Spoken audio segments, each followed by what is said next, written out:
Здравейте! Аз съм Таня Терзийска и съм кариерен консултант.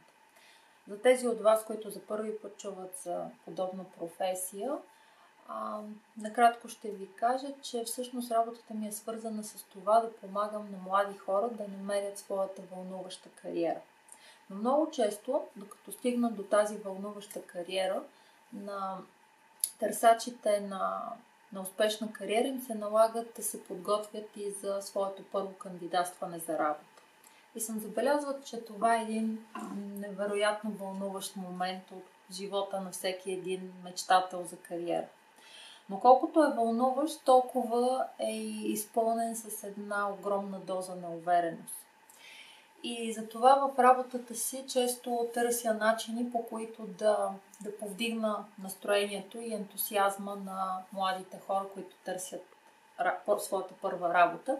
Така че с това видео искам да се опитам да ви помогна да повишите и вашият ентусиазъм.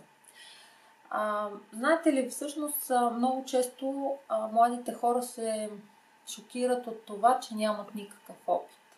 Да, вие току-що сте завършили училище или университета, никога до сега не сте подписвали трудов договор и това ви кара така доста да се свиете и да не се чувствате много комфортно. Но аз ще ви кажа, че всъщност всички работодатели в един или друг момент се нуждаят от нови служители. Да, както вие се нуждаете от вашата първа работа, за да стартирате своята кариера, така пък и те имат своите нужди и своите предизвикателства.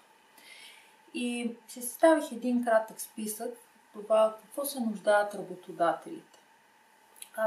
Те най-вече се нуждаят от служители, които са склонни да учат. Те имат нужда от хора, умеещи да учат нови неща. Същевременно тези хора да умеят да се адаптират към различните промени.